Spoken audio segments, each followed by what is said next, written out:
ৰূপালী তুমি একো খবৰ খাতি নিদিয়াকৈ হঠাতে আহি গলা যে দেউতা মই আৰু সেইখন ঘৰলৈ উভতি নাযাওঁ তাৰমানে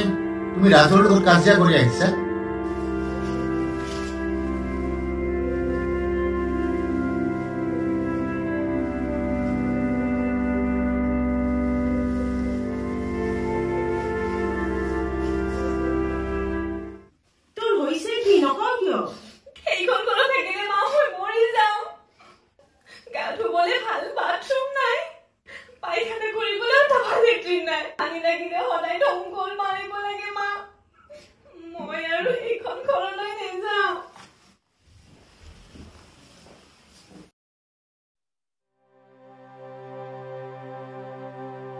ৰূপালী একেবাৰে গুছি আহিল নেকি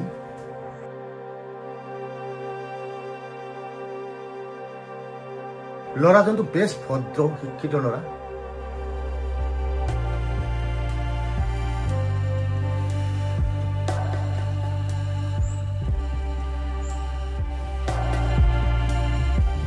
শুনিছেনে তাই আৰু সেইখন ঘৰলৈ উভতি যাবলৈ নেলাগে ইয়াতে থাকক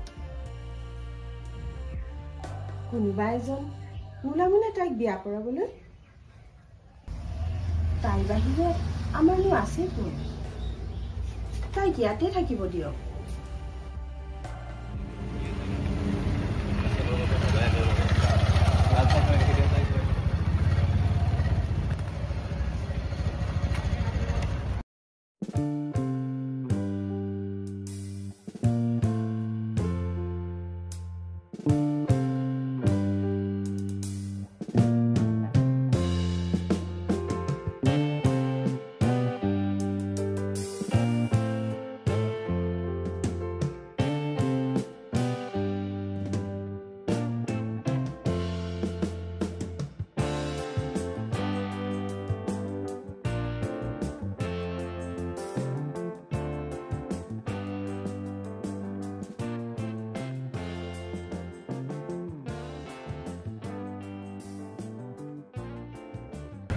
বহুত দিন হল পাৰ্কত যোৱাই নাই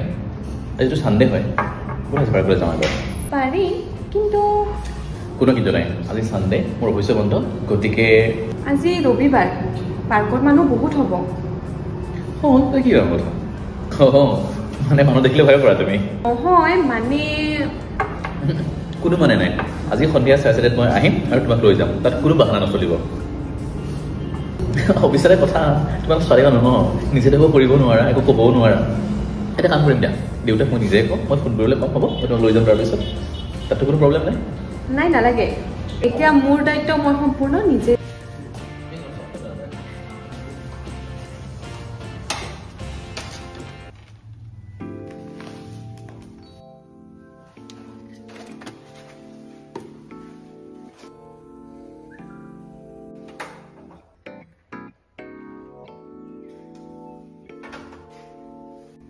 দাদা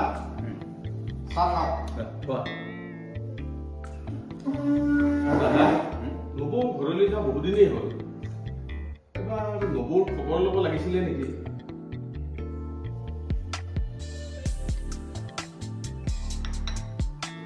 কথাটো কোৱাৰ কাৰণে বেয়া নাপাব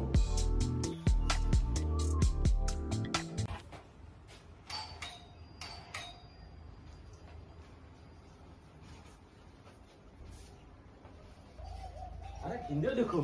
আহক আহক ঘৰলৈ আহক আছে ভালে আছো দিয়ক আহক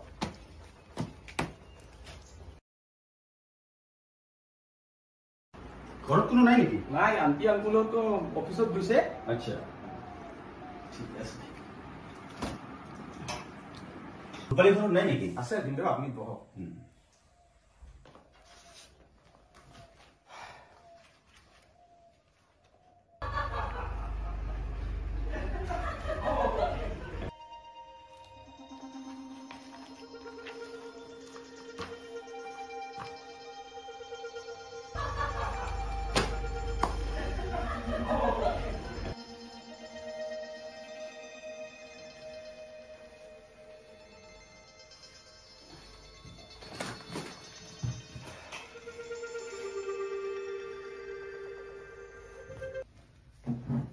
আহিলা আলহী গ'ল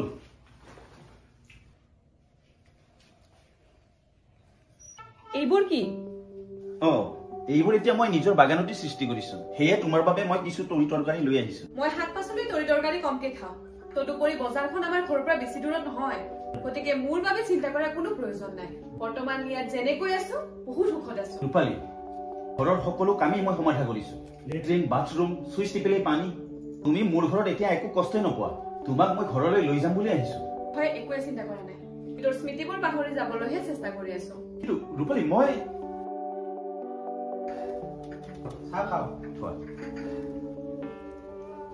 অতীতৰ স্মৃতিবোৰ বাস্তৱ ৰূপ দিব নোৱাৰাৰ বাবে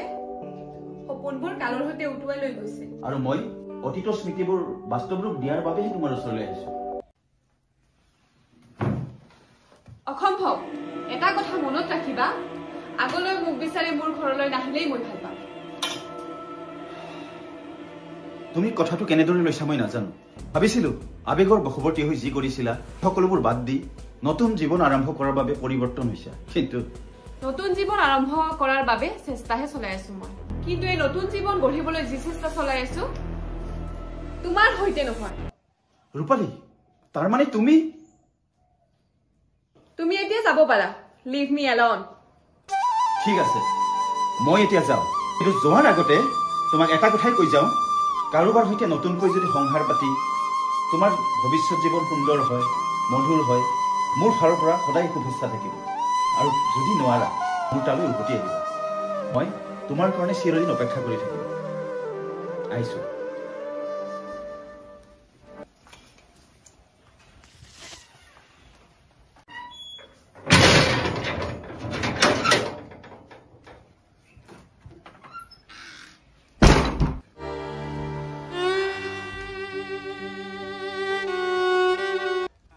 শুনাচোন এই জবলে যে মানুহজন আহিছিল কোন আছিল বাৰু মই যে আগতে বিয়া হৈছিলো সেইখন ঘৰৰ কাম কৰা মানুহ আছিল হয় নেকি কি হ'ব আহিলে যে নাই এনেই তাৰমানে তোমাৰ আগৰ মিষ্টাৰে তোমাক এতিয়াও জীৱন সংগিনী কৰাৰ পৰিকল্পনা কৰিয়ে আছে মানে তোমাক এতিয়াও পাহৰিব পৰা নাই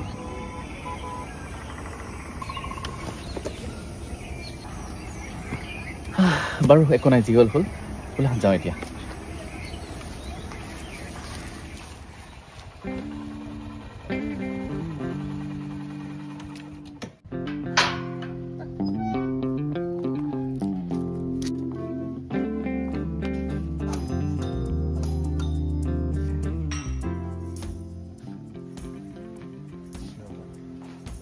বিয়া বাড়ি কৰাতে মানুহ সলনি হৈ গ'ল তইতো মোক বিয়াত নামাতিলে আজিয়ে মাতিব লাগিব কিন্তু আরে ভাই আগতে বসুন পার্টির কথা তো চিন্তা নকৰিবি সব হৈ যাব এই ইন্ডিয়াতো নাটকত চালো ইমান সুন্দৰ কাহিনী পঢ়িয়া হৈছে কোনখন মায়াৰ বান্ধৱ নহয় নহয় এই জীৱনৰ ৰং চালো ময়ো চালো কাহিনী লিখিছা কিন্তু দেই দাদা মই বজাৰলৈ যাওঁ আজি ভাত খাই যাব নহয় ৰাজে দেখোন একোৱে নকয় ৰাজৰ কথা বাদ দিয়াহে যোৱা বিকাশ মাছ মাংস আৰু লগতে তই এই লৈ আহিবা তেতিয়াহে পাৰ্টি জমিব কিন্তু নবদুল ঘৰতেই নাই কি বাপৰ ঘৰলৈ গৈছে নেকি একো কথা নাই মিছেছ নাথাকিলে পাৰ্টি ভালকৈহে জমিব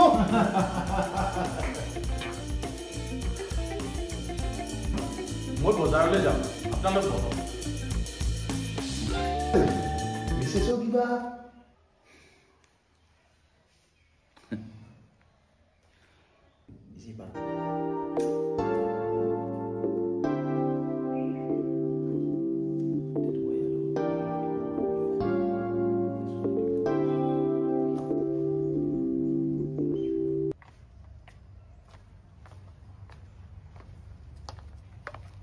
দাদা আপোনালোক আজি খানা নাখাও দিয়া একেবাৰে মনা ভৰ্তি বজাৰ কিবা এটা ইমাৰ্জেঞ্চি কামত যাবলগীয়া হ'ল আজি যাওঁ দিয়া হা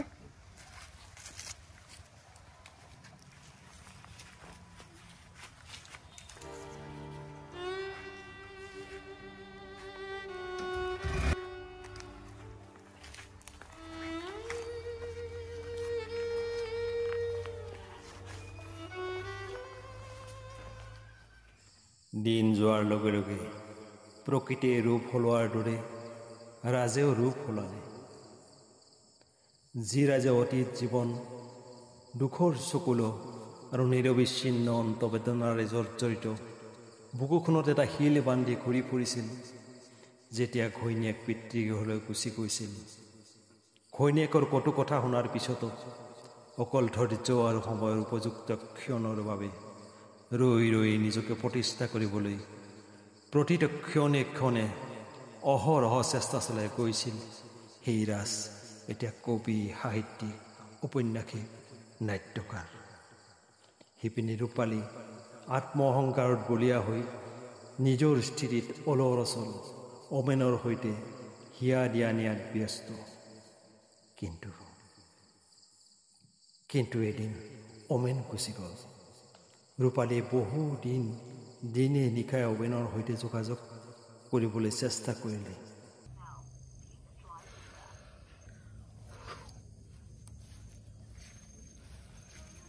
কিন্তু মোবাইল সদায় চুইচ অফ। হঠাৎ এদিন এখন ৰেজিষ্টাৰ লেটাৰে পিয়নি দি গ'ল।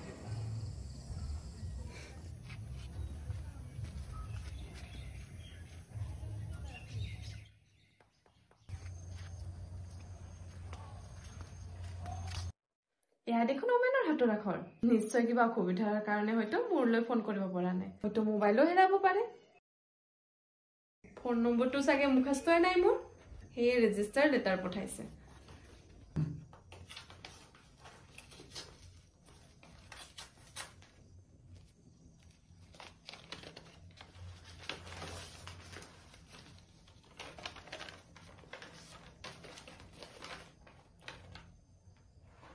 মৰমৰ ৰূপালী, মৰম ল'বা। বহু দিনৰ মূৰত তোমালৈ বুলি একলম লিখিলো। তোমাক এৰি অহা দিনৰে পৰা তোমাৰ কথাই বাৰে বাৰে মনলৈ আহি আছে। তুমি হয়তো ভাবিছা মই নিৰুদ্দেশ হোৱা বুলি। আচলতে কি জানা, মোৰ চাকৰি ট্ৰেন্সফাৰ হৈছে। এতিয়া ঘৰৰ ওচৰতে, ঘৰৰ পৰাই অফিচলৈ অহা যোৱা কৰোঁ। বহুদিনৰ আগৰ পৰাই ট্ৰেন্সফাৰৰ বাবে লাগি আছিলোঁ। অৰ্ডাৰ কপিটো হাতত পৰাত একেবাৰে গুচি আহিলোঁ। তদুপৰি ডাঙৰ ল'ৰা দীপ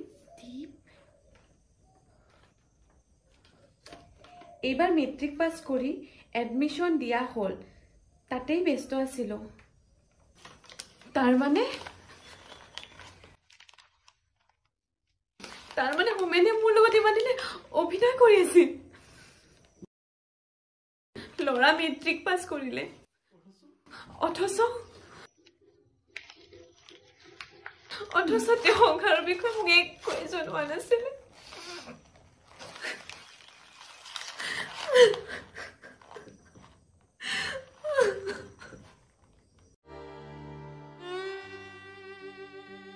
গাল দুখন দেখোন হতৰা হতৰি পৰিছে। চুলিৰ গুৰিবোৰো দেখোন মাজে মাজে পকিব ধৰিছে। মই বুঢ়ী হৈ গলো নেকি? সৌহিদিনা দেখোন ৰাজৰ ঘৰৰ পৰা আহিছিলোহে। সৌহিদিনা দেখোন ৰাজৰ ঘৰৰ পৰা গুচি আহিছিলোহে। ইমান দিন নহয়, ৰাজৰ তাত মাথো এবছৰহে আছিলো। আৰে ৰাজহঁতৰ ঘৰৰ পৰা অহা দেখোন 20 বছৰেই হ'ল। মোৰ বয়স দেখোন 50ৰ ওচৰতেই হ'ল। নিজৰ জীৱনটোক লৈ এনেদৰে খেলা কৰি শেষত পালোনো কি?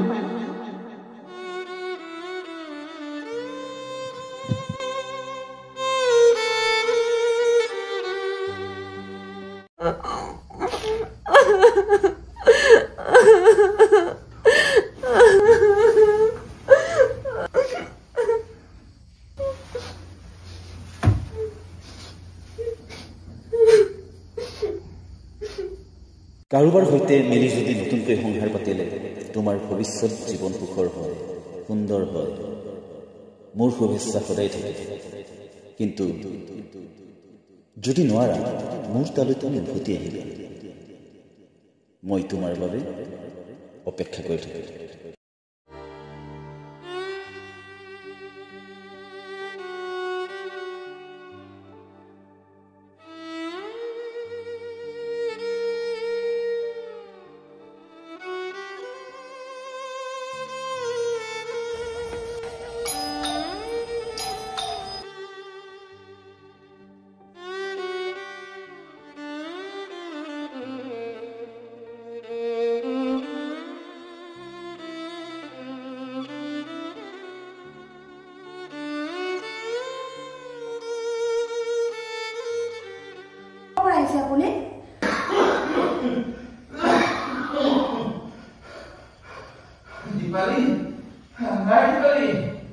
আপুনি বহক মই আহিছোঁ ৰ'ব এয়া হয়তো ৰাজৰ দ্বিতীয় পত্নী নাম দীপালী ল'ৰা ছোৱালী বোধহয় ডাঙৰেই হৈছে হয়তো স্কুললৈও গৈছে এয়া দেখোন আমাৰ দুয়োজনৰে বিয়াৰ পিছতেই উঠা ফটো এতিয়াও ইমান সুন্দৰ হৈ আছে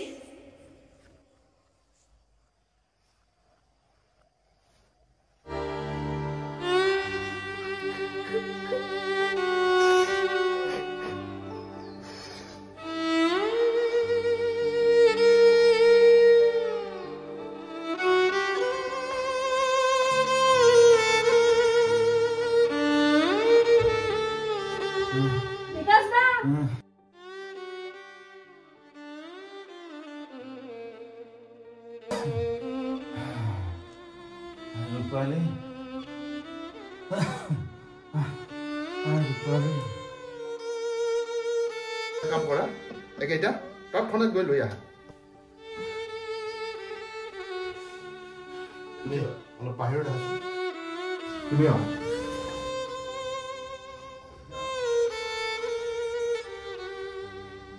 ৰূপালী তুমি অহাত বহুত পলম কৰিলা আপুনি এখেতক কেনেকৈ চিনি পায় সকলো গম পাব এওঁৰ নাম দীপালী বৰুৱা এওঁৰ ৰাজৰ পালিত ভনী তুমি গুচি যোৱাৰ পাছত ৰাজ অকলশৰীয়া হৈ গৈছিল দ্বিতীয় বিবাহৰ বাবে ৰাজলৈ বহুত প্ৰস্তাৱ আহিছিল কিন্তু ৰাজ তোমাৰ অপেক্ষাত ৰৈ আছিল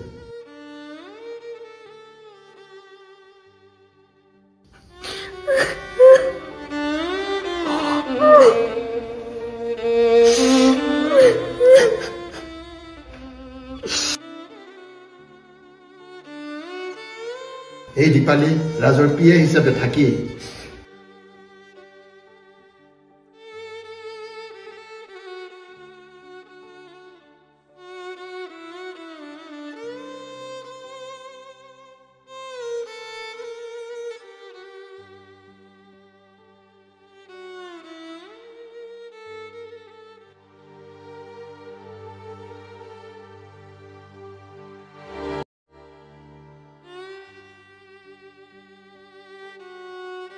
ৰাজক উৎসাহ উদ্দীপনা জগাই কবি সাহিত্যিক উপন্যাসিক কৰি তুলিলে ৰাজৰ কোনোবা এটা হৃদয়ৰ কণত অকলশৰীয়া অনুভৱ কৰি ড্ৰিংকছক জীৱনৰ লগৰীয়া কৰি ৰাখিছিল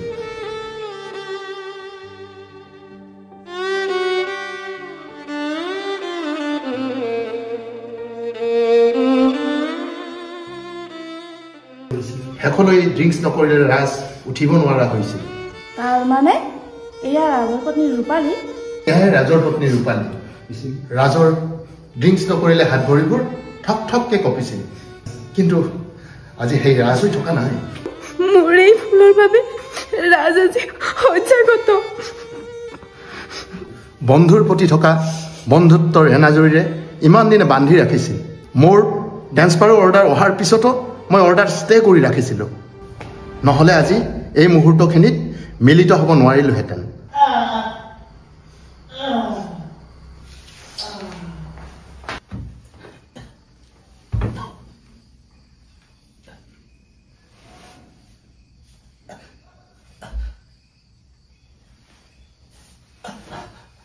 ৰাজ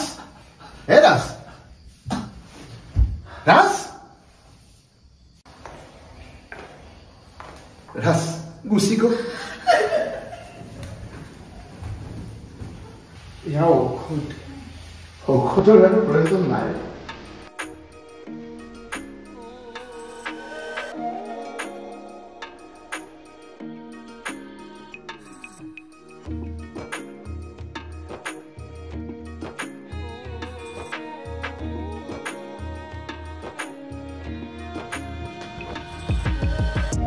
দাদা মোৰ জীৱন নাদুৰা হ'ল ইয়া মায়াৰ পৃথিৱীত কেৱল মৰিচিকাৰ পিছে পিছে দৌৰিছিল কিন্তু একোৱেই নেপালোঁ মই তোমাৰ ওচৰলৈ উভতি আহিছিলোঁ কিন্তু মোক এৰি তুমি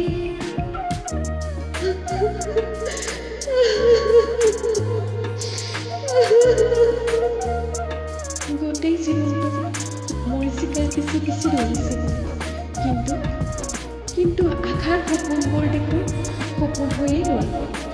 এই পৃথিৱীখনেই হ'ল